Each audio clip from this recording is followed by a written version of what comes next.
Para entender también la fisonomía particular, peculiar de ese corpus, habrá que tomar en cuenta que Arrida, yo acabo de definir el contexto socio-histórico, en el contexto de las historias de las ideas, es un proyecto que se inscribe y que está dialogando con la filosofía del final del siglo XIX y principio del siglo XX,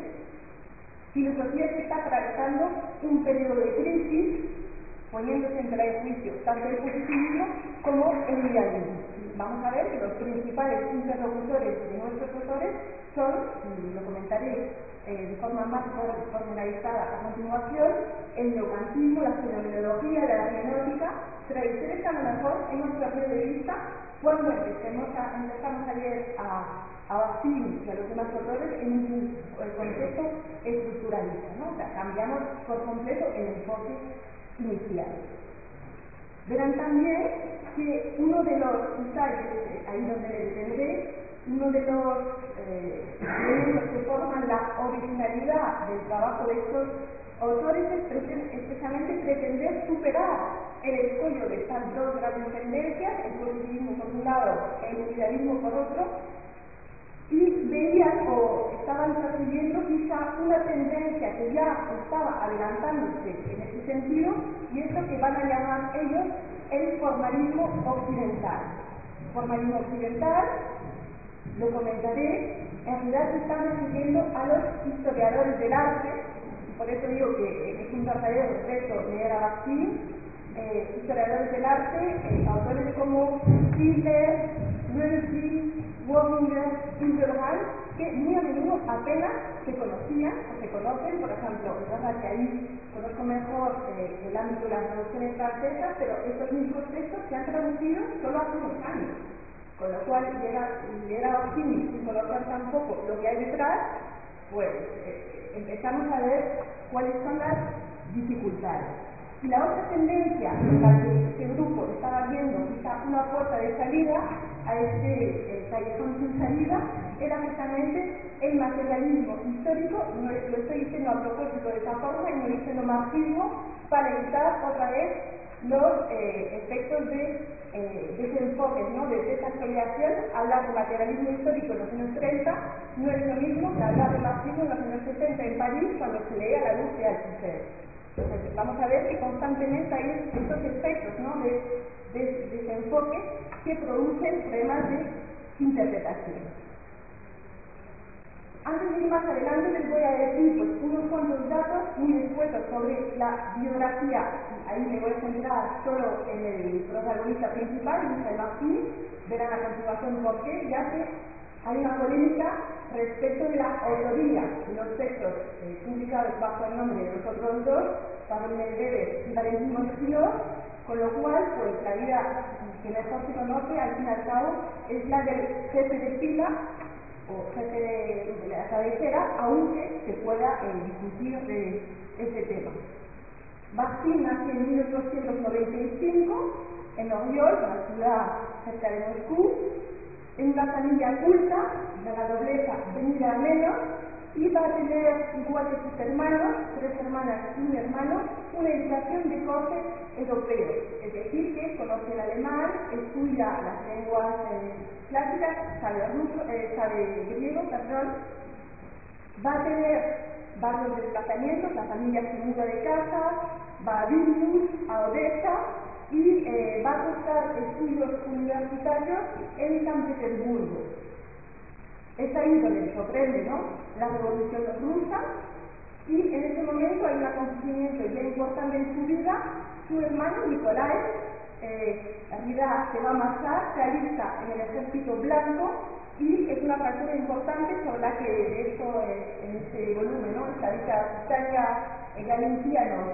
un investigador búlgaro, vuelve sobre este episodio de los hermanos enemigos, porque su hermano Nicolai va luego a estar en Occidente, trabajará en la Universidad de Cambridge, conocerá a Wittgenstein, y curiosamente él sí volverá hacia el comunismo en los años posteriores. En cambio, Bakhtin se queda ahí, y en realidad, después de sacar una titulación en la Facultad de Historia y Filología en el año 18, va a pasar a integrar algunos círculos, es decir, son grupos, el Kreis alemán, como el círculo de Praga, el círculo de Moscú, va a formar parte de unos grupos de intelectuales.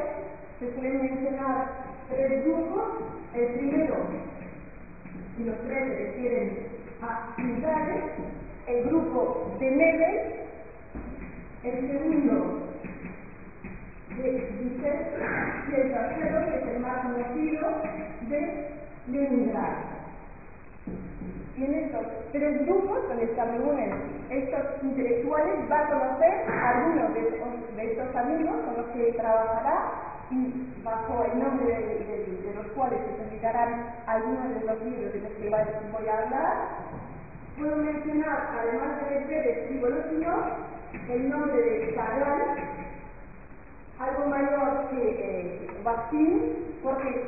este filósofo se va a formar en Alemania y conocerá muy de cerca el neocantismo, ya que va a seguir clases con Hermann Cohen y Cartier. O sea que directamente estamos viendo cómo la filosofía alemana más actual entra a formar parte de las preocupaciones del círculo.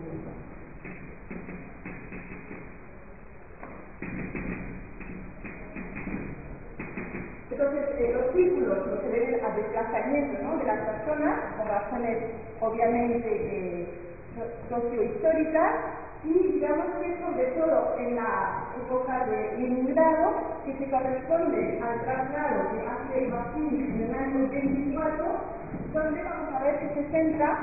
la mayor parte de las publicaciones, es decir, algunos de los libros clave de Bakhtin, y luego lo que pasará a comentar lo que se llaman los escritos del círculo, que abarca del año 24 al año 29,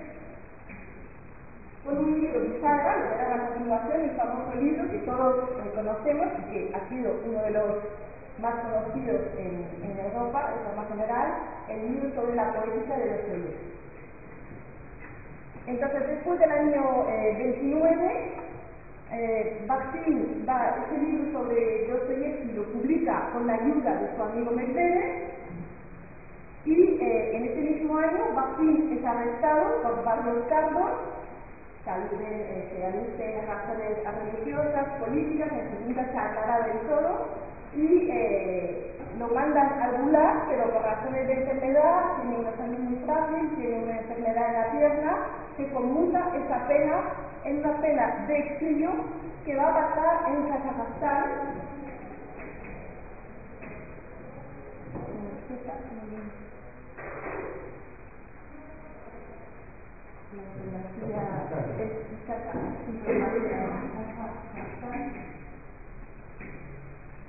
Va a estar exiliado en lugar de estar en el Gulag por razón de salud en Kazajstán, donde estará hasta el año 34. A partir de ese momento, y es ahí donde estudiará, volveremos a ver a continuación, uno de sus textos más emblemáticos, el texto sobre el discurso en la novela. En el año 36 se traslada a Samar,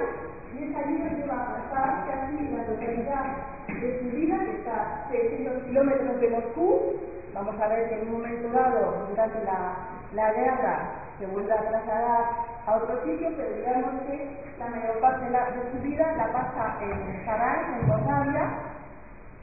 y allí ha entrado